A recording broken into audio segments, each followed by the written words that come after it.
ॐ श्री महाप्रज्ञ गुरवे नमः। जिसके सांसों में रहता है शाश्वत शांति का स्पंदन, उस महाप्रज्ञ को वंदन, उस महाप्रज्ञ को वंदन। सत्य अहिंसा अनेकांत को अर्पित जिसका तन मन, उस महाप्रज्ञ को वंदन, उस महाप्रज्ञ को वंदन। जिसके सांसों में रहता है शाश्वत शांति का स्पंदन, उस महाप्रज्ञ को वंदन, उस महाप्रज्ञ को वंदन।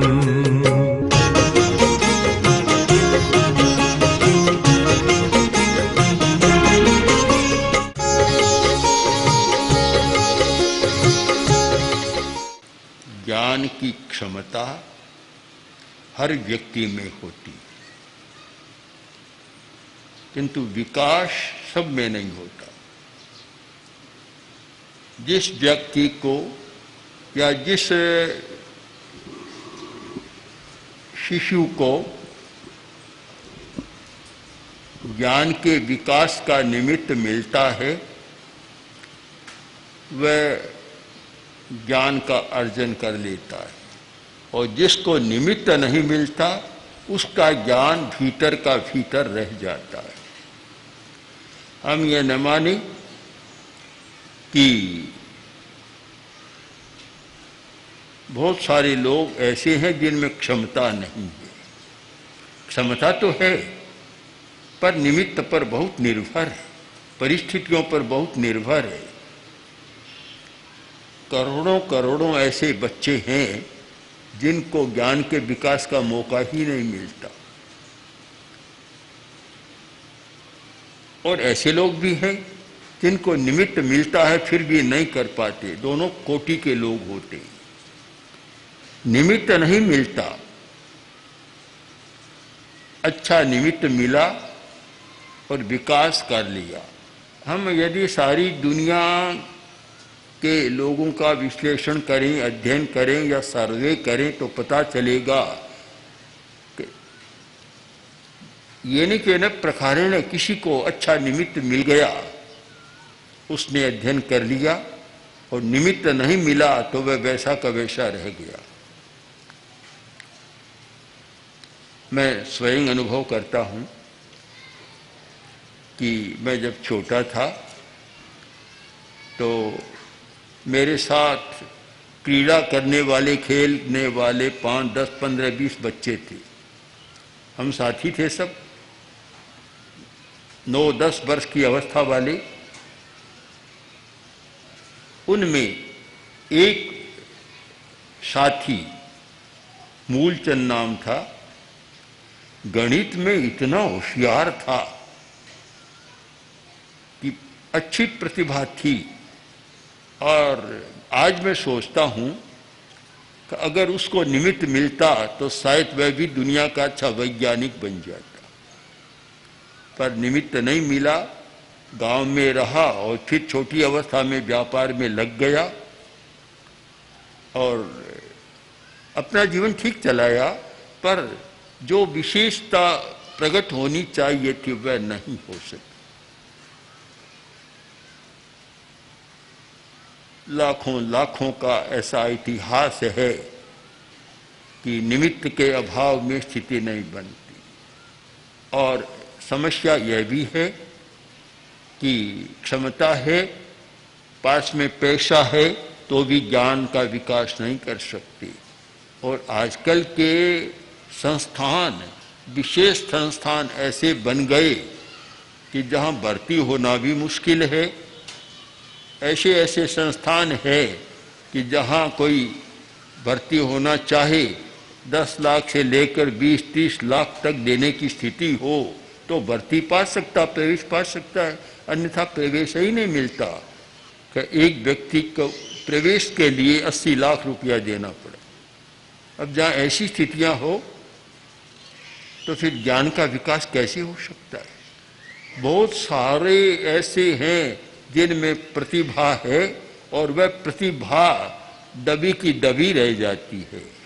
क्या स्त्रियों में ज्ञान की क्षमता नहीं है? अब तो सामने आ रहा है कि स्त्रियों में क्षमता है, पर आज से 100 वर्ष पहले की बात करें, 200 वर्ष पहले की बात करें और 60-70 वर्ष की तो मेरे सामने बात है और मैंने सुना है कि लड़की को नहीं पढ़ाते थे। क्यों नहीं पढ़ाते? कि एक घर में 2 कलमें नहीं चल सकती, धारणा बनी हुई थी कि 2 कलमें चलेगी तो लड़ाई झगड़ा हो जाएगा, एक ही कलम चलेगी, 2 नहीं चल सकती, तो इसलिए स्त्रियों को नहीं पढ़ाया जाता था। इसका अर्थ तो यह तो नहीं है कि उनमें क्षमता नहीं थी। आज जब स्त्रियों की शिक्षा का काम शुरू हो गया तो चक्का उल्टा घूम गया कि लड़कियां तो आगे आ रही है, लड़के पीछे जा रहे। निमित्त मिला और विकास हो गया।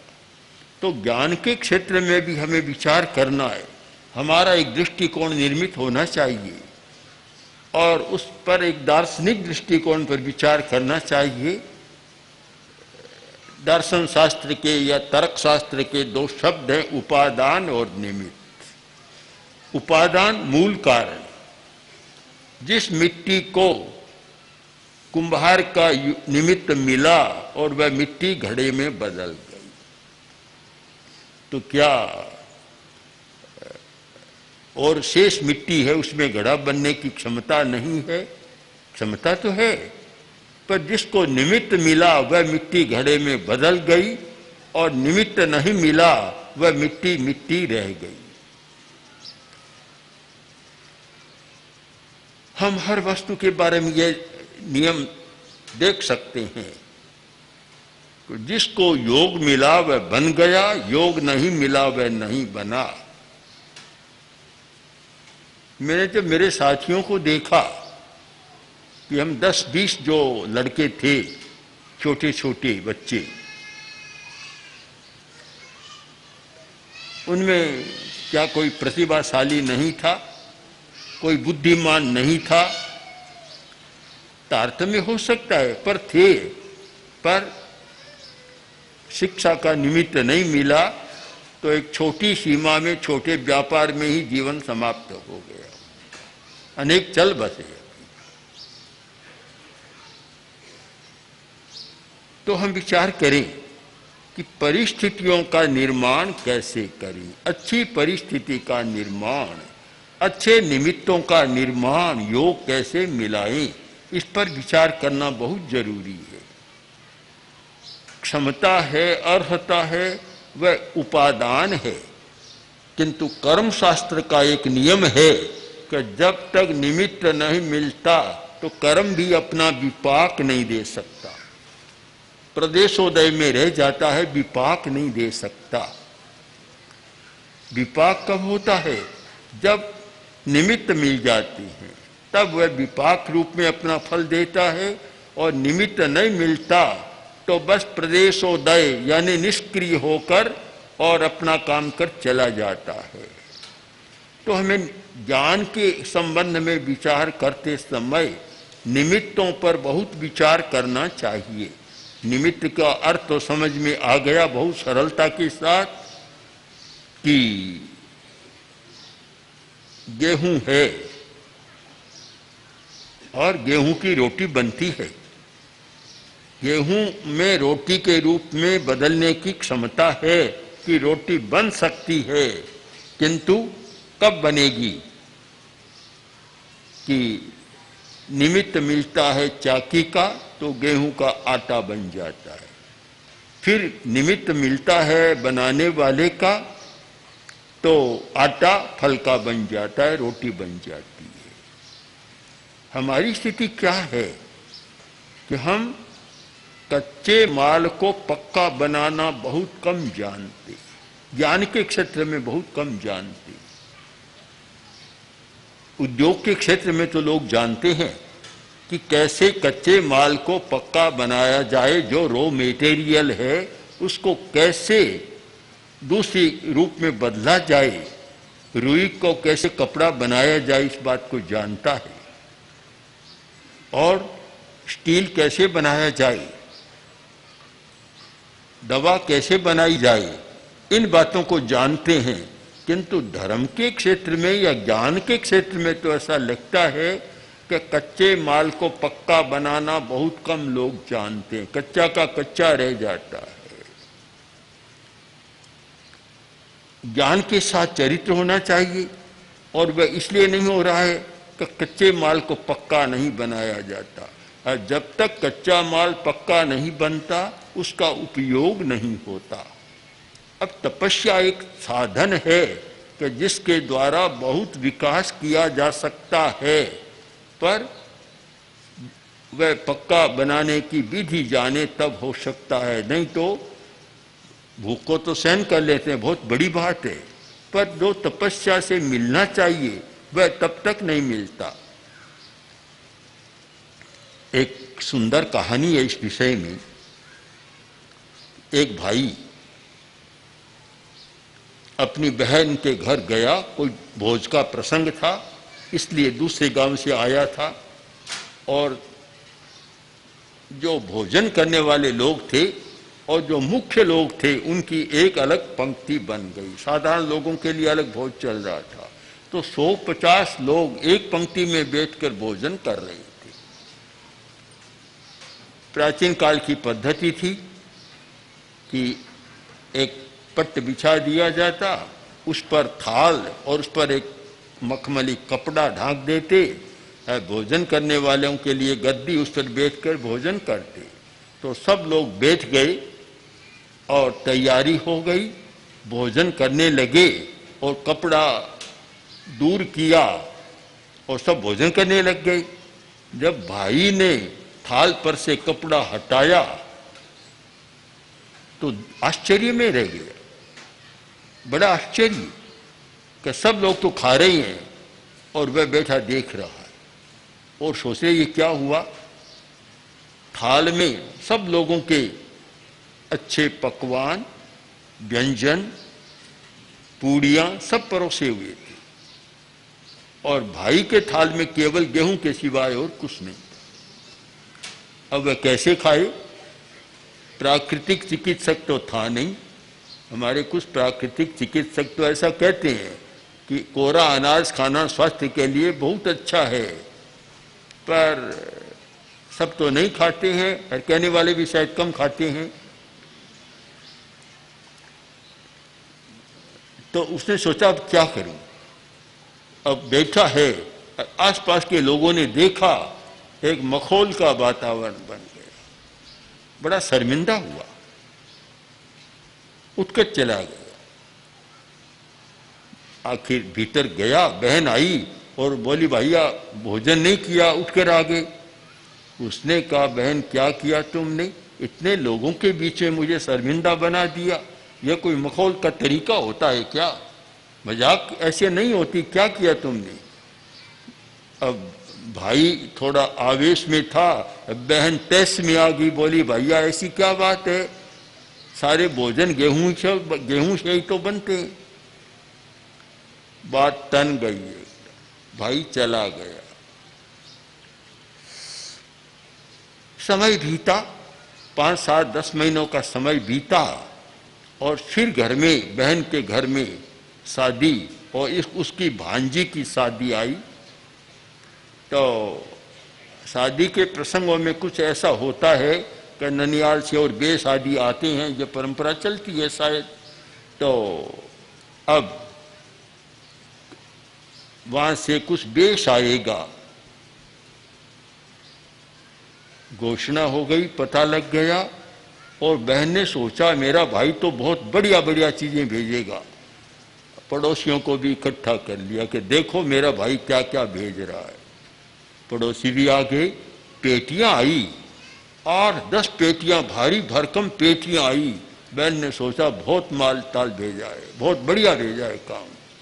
पेटियां रखी, ताला खोला, देखा तो एक पेटी में कोरी रुई है और कुछ भी नहीं।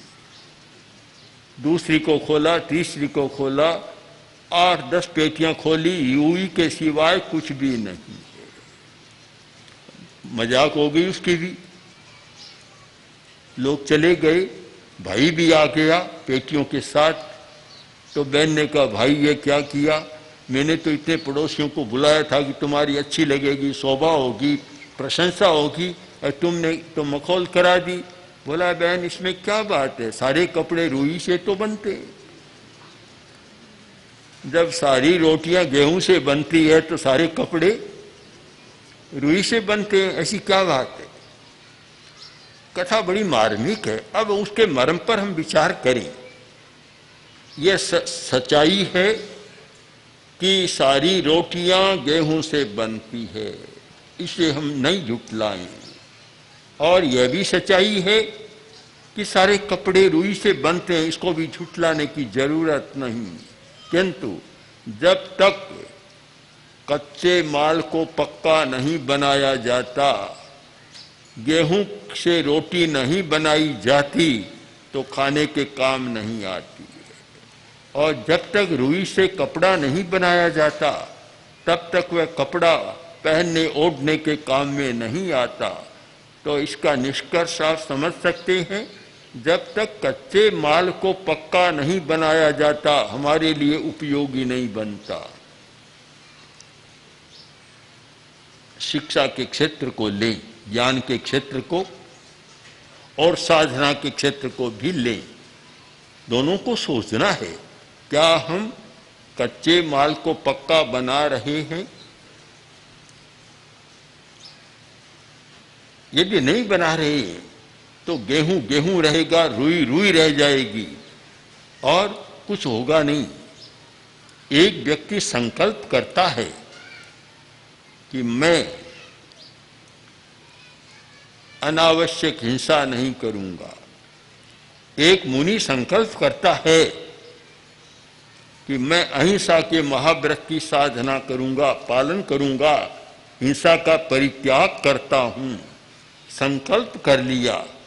मैं मानता हूं यह हमारा कच्चा माल हो गया। एक रास्ता चुन लिया हमने, कच्चा माल हो गया।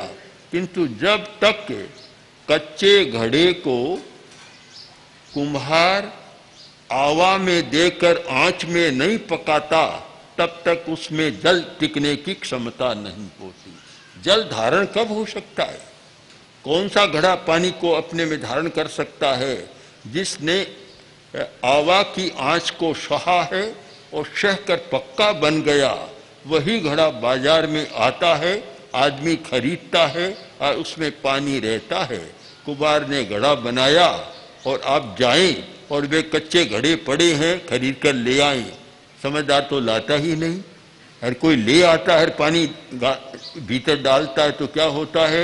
मिट्टी भी खराब और पानी भी खराब।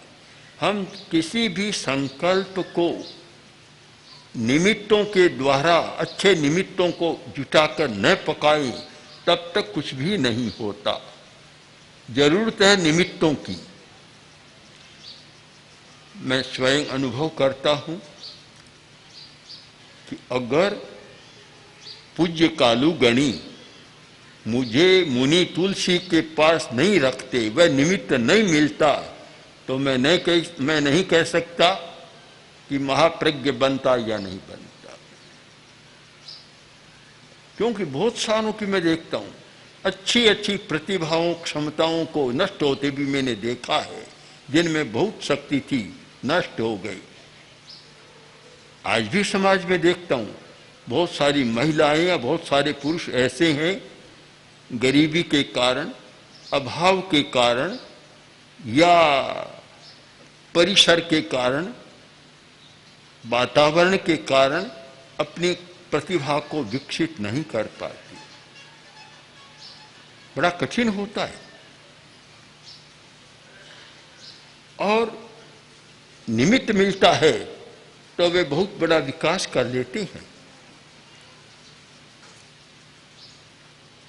एक युवक का पत्र मैंने पढ़ा, छोगमलजी चोपड़ा, जो तेरापंथ समाज के एक बहुत बड़े कार्यकर्ता और ऐसे कार्यकर्ता जिन पर किसी को भी एक सात्विक गर्व हो सकता है। वकील इतने भद्र, इतने सत्यवादी, सत्यनिष्ठ कि ऐसे लोग मिलने दुर्लभ हैं। और इतनी प्रतिष्ठा न्यायालय में भी जाकर खड़े होते, वे जो कहते, न्यायाधीश भी सोचता कि चौगमल बाबू कह रहा है तो फिर सही बात है। इतनी प्रतिष्ठा थी। उन्होंने एक मेवाड़ के विद्यार्थी को, जो गरीब अवस्था में था, पढ़ने की स्थिति नहीं थी, तो छात्रवृत्ति की व्यवस्था कर, और वह व्यक्ति पढ़ने के बाद एक अच्छा अणुवैज्ञानिक बन गया। फ्रांस में रहता, तेरापन समाज का ही था, किंतु वहीं रहने लग गया। उसका पत्र मैंने पढ़ा तो उसने लिखा कि चौगमल जी साहब, आप यदि उस समय मेरा सहयोग नहीं करते, मुझे छात्रवृत्ति नहीं देते, तो मैं आज इस स्थिति में कभी नहीं पहुंच पाता। आज भी बहुत सारे ऐसे मिल सकते कि अभाव में नहीं कर पाते, और स्थिति समाज की ऐसी है या सरकारी भी की भी कैसी है पता नहीं, कि जो विशिष्ट स्थान है वहाँ एक साधारण विद्यार्थी प्रवेश नहीं पा सकता। वे कहाँ से तो 10-20 लाख रुपया पहले लाए और फिर प्रवेश पाए। आजकल व्यापारी वर्ग ने एक इसको भी व्यापार बना लिया। हमारे सामने भी कई बार प्रस्ताव रखते हैं कि अच्छे विद्यालय बना लें तो साल में 2-4 करोड़ की पैदा सहज हो जाएगी। मुझे तो यह बात कानों में कांटे जैसी चुभती लगती है कि कम से कम शिक्षा के क्षेत्र को तो पवित्र रहने दो। वहाँ व्यवसाय क्यों करते हो? व्यावसायिक बुद्धि व्यापारी में होती है, हर जगह व्यावसायिक बुद्धि से काम लेता है, पर ये ज्ञान का क्षेत्र, शिक्षा का क्षेत्र इतना पवित्र क्षेत्र है जहाँ केवल ज्ञान दान की बात होनी चाहिए। और वहाँ भी एक कारखाना खोल दे, फैक्ट्री बना दे, विद्यालय को भी एक फैक्ट्री बना दे कि बड़ा विद्यालय खोलो और पैसा कमाओ। मैं मानता हूँ इससे कोई निम्न वृत्ति की बात मुझे नहीं लगती, बहुत निम्न वृत्ति की बात है। ऐसा चिंतन करना भी निम्न वृत्ति का है, ज्ञान की पवित्रता को नष्ट करने वाला है। बहुत लोग इस धंधे में लगे हुए हैं। मेरे पास भी अनेक लोग आए, बोले कि अमुक ने विद्यालय खोला, आज वह साल में इतना कमा रहा है, इतना कमा रहा है। तो मैंने कहा कि हिंसा को बढ़ाने का एक साधन और बना दिया। एक विद्यालय खोला, पैसा कमाना शुरू किया, तो हिंसा के जितने निमित्त हैं एक निमित्त और बना दिया। और वे पैसे की आकांक्षा हो सकता है कि कभी ज्ञान की परंपरा को भी धूमिल बना दे। आगे की स्थिति तो यह थी, गुरुकुलों की स्थिति, कि गुरु पढ़ाता, वहाँ पैसे का प्रश्न ही नहीं होता। गुरुकुल हो उनकी छात्रों की व्यवस्था करते, लेने का सवाल ही नहीं, तो वहाँ ज्ञान की बात चलती थी।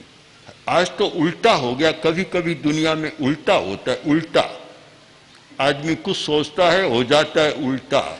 एक आदमी जा रहा था, मजदूर आदमी था, लंबी यात्रा की, थक गया तो फिर सोचा, ए मेरे खुदा, मैं थक गया हूं, तुम सबको देते हो तो मुझे भी एक घोड़ी दे दो ना। घोड़ी की मांग मन में करता करता चला गया। संयोग की बात, उधर से ही एक थानेदार आया और उसकी पास घोड़ी थी और रास्ते में ही घोड़ी ने प्रसव कर दिया। अब उसको कैसे ले जाए? कोई साधन नहीं था पास में। इधर में यह आदमी आया, उसको देखा और पुलिस वाले ने कहा इधर आओ जरा, बुला लिया। अब पुलिस का अपना रोक-टोक होता है, कहा लो इस घोड़ी के बच्चे को ले लो कंधे पर और चलो। अब बेचारे ने उठा लिया, चल रहा है अब चलता चलता बोल रहा, ए मेरे खुदा, ये क्या किया, मैंने मांगा था नीचे, दे दिया तुमने ऊपर। उल्टा हो जाता है, कभी कभी उल्टा हो जाता है। आदमी कुछ सोचता है, कुछ मांगता है, कुछ हो जाता है, एकदम उल्टा हो जाता है। यह भी चिंतन करना है कि ज्ञान के क्षेत्र को पवित्र कैसे रखा जाए, कैसे ज्ञान पवित्र रहे, इस विषय पर एक सामूहिक चिंतन होना चाहिए, जिससे विद्या, ज्ञान, विद्यादाता सब पवित्रता का अनुभव करें और पवित्रता के वातावरण का निर्माण कर सकें। ओम हर। ओम श्री महाप्रज्ञ गुरवे नमः। ओम श्री महाप्रज्ञ गुरवे नमः। ओम श्री महाप्रज्ञ गुरवे नमः। ओम श्री महाप्रज्ञ गुरवे